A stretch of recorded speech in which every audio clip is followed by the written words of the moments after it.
प्यारे स्टूडेंट, स्वागत है आप सभी का अपना चैनल न्यू क्लासेस में। आज का वीडियो क्लास 12 के स्टूडेंट के लिए बहुत ही इंपॉर्टेंट होने वाला है और आज मैं आप लोगों को ज्योग्राफी यानी कि भूगोल का बहुत ही इंपॉर्टेंट क्वेश्चन लाया हूं जो काफ़ी वीवीआई है और 2024 के लिए एकदम बहुत ही इंपॉर्टेंट है, क्योंकि आप लोगों का फाइनल एग्ज़ाम कब होगा?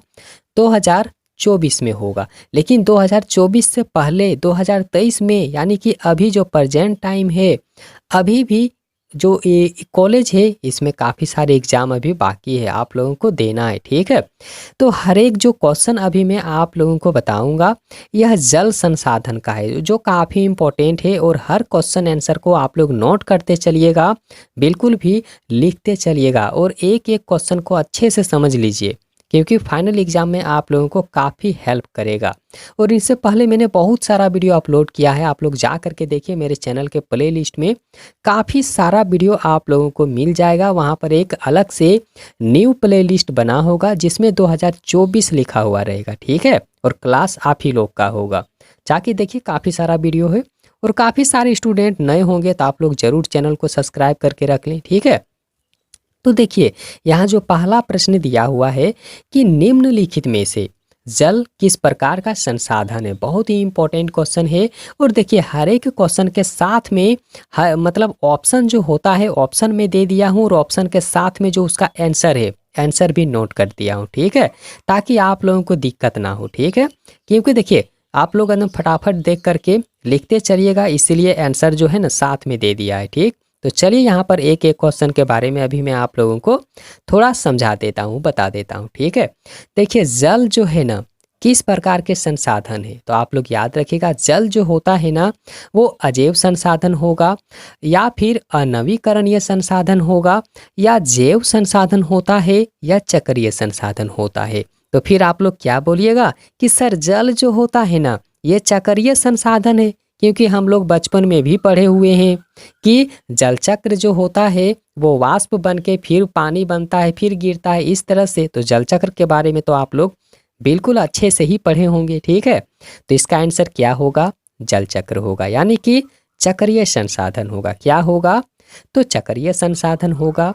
यहाँ पर देखिए जो अगला क्वेश्चन है कि निम्नलिखित नदियों में से देश में किस नदी से सबसे ज़्यादा पुनः पूर्ति योग्य यानी कि भौम जल संसाधन जो है भौम जल जो होता है वो संसाधन के जरिए उपलब्ध होता है। मतलब यह प्रश्न जो है ना, यह प्रश्न आप लोगों को बता रहा है कि जितने सारे नदी हैं तो उन नदियों में से देश में किस नदी से, हम लोगों के देश में किस नदी से सबसे ज़्यादा पुनः पूर्ति भौम जल संसाधन जो है ना उपलब्ध होता है। तो आप लोग बताइएगा कि सर गंगा नदी होगा, गंगा नदी से ही तो जो भौम जल संसाधन है ये उपलब्ध होता है। तो बिल्कुल राइट आंसर गंगा नदी ही होगा, आप लोग आंसर याद करिएगा। ठीक है, और यहाँ पर देख सकते हैं जो अगला क्वेश्चन दिया हुआ है ना कि घन किलोमीटर में दी गई निम्नलिखित संख्याओं में से कौन सी संख्या भारत में कुल वार्षिक वर्षा दर्शाती है? तो इसका राइट आंसर होगा 3000। क्या होगा? 3000 होगा। आप लोग आंसर याद करते चलिएगा। और देखिए मॉडल पेपर इस बार आप लोगों का जो बहुत जल्द आने वाला है। ठीक है, बहुत जल्द मॉडल पेपर आएगा। और देखिए पुराना मॉडल पेपर का सॉल्यूशन आप लोग देखना चाहते हैं तो प्ले लिस्ट में जा करके वहाँ पर देख सकते हैं, काफ़ी सारे मॉडल पेपर का सॉल्यूशन आप लोगों को मिल जाएगा। और देखिए काफ़ी सारे स्टूडेंट ये सोचते हैं कि सिर्फ हम 2024 का जो मॉडल पेपर है ना, सिर्फ 2024 का मॉडल पेपर पढ़ लेंगे तो हम एग्ज़ाम पास कर लेंगे, लेकिन ऐसा नहीं होगा। आप लोगों को पता है ना कि देखिए युद्ध जीतने के लिए क्या करना पड़ता है, सबसे पहले उनके रणनीति को समझना पड़ता है और ऐसा ही हाल आप लोगों के एग्ज़ाम में भी होगा। ठीक है, इसीलिए जो पुराना मॉडल पेपर है ना उसे भी अच्छे से आप लोग तैयारी करके रखिए। और मैं आप लोगों को बता रहा हूँ ना कि 2021-22 का जो मॉडल पेपर है, ठीक है, मतलब 2021 से लेकर के 2024 तक के जितने सारे मॉडल पेपर अभी तक मतलब उपलब्ध हैं, हर मॉडल पेपर को आप लोग बिल्कुल भी अच्छे से पढ़ लीजिए, तब जाके आप लोग एग्ज़ाम में बिल्कुल एकदम 40 का 40 नंबर उठा लोगे। ठीक है, जितना नंबर का एग्ज़ाम होगा ना उतना नंबर आप लोग उठा लोगे। बस मॉडल पेपर को आप लोग अच्छे से सॉल्व कर लीजिए। और देखिए 2024 का मॉडल पेपर बहुत जल्द आएगा, तो उसका सॉल्यूशन तो मैं आप लोगों को जल्द ही करा दूंगा। ठीक है, मॉडल पेपर आएगा और 1-2 दिन में ही आप लोगों को सॉल्यूशन जो है ना मिल जाएगा। ठीक है, तो आप लोग चैनल को ज़रूर सब्सक्राइब करके रख लीजिएगा ताकि जल्दी से आप लोग उस वीडियो को देख सकिएगा। ठीक है, और काफ़ी सारा वीडियो तो अभी आप लोगों को मिलता ही है, तो आप लोग तैयारी करते रहें। ठीक है, और देखिए किताब जो है आप लोगों के पास में, उसे तो आप लोग बिल्कुल रिपीट करते रहिए। ठीक, अच्छा होगा। तो देखिए अगला जो क्वेश्चन यहाँ पर दिया हुआ है ना कि निम्नलिखित दक्षिण भारतीय राज्यों में से किस राज्य में भौम जल उद्योग, ठीक है, इसके कुल भौम जल संभाव्य से ज़्यादा होता है? तो इसका राइट आंसर होगा तमिलनाडु। क्या होगा? तमिलनाडु होगा। यानी कि देखिए दक्षिण भारतीय राज्यों में से किस राज्य में, मतलब देखिए जो यहाँ दिया हुआ है ना कि दक्षिण भारतीय राज्य में, ठीक है, तो किस राज्यों में से भौम जल उद्योग में इसके कुल भौम जल संभाव्य से ज़्यादा होता है? तो ये तमिलनाडु होगा। क्या होगा? तमिलनाडु होगा। ठीक है, अगला यहाँ पर देख सकते हैं कि देश में प्रयुक्त कुल जल का सबसे अधिक समानुपात निम्नलिखित सेक्टरों में से किस सेक्टर में होता है? काफ़ी सारे ऑप्शन यहाँ पर दिया हुआ है, तो इसका राइट आंसर होगा सिंचाई। क्या होगा? सिंचाई होगा। मतलब सिंचाई में ही तो बहुत सारा जल का उपयोग उसमें किया जाता है ना, उसका प्रयोग होता है ना, जल का प्रयोग होता है ना, तो सिंचाई इसका राइट आंसर होगा। ठीक है, आगे यहाँ पर देख सकते हैं कि भारत में कुल अपूर्णीय भौम जल क्षमता कितनी होती है? भारत में जो अगर कहा जाए ना तो अपूर्णीय भौम जल क्षमता जो है कितना होगा, तो आप लोग आंसर याद रखिएगा, होता है 433.9 अरब घन मीटर, इसका राइट आंसर होगा। ठीक है, और यहाँ पर देखिए एक बहुत ही इम्पोर्टेंट क्वेश्चन है और यह एग्जाम में पूछे जाने वाले क्वेश्चन है, आप लोग एकदम बिल्कुल भी इसे नोट कर लीजिए। देखिए हीराकुंड बांध किस नदी पर बना हुआ है? तो इसका राइट आंसर होगा महानदी पर। याद रखिएगा हीराकुंड बांध किस नदी पर बना हुआ है?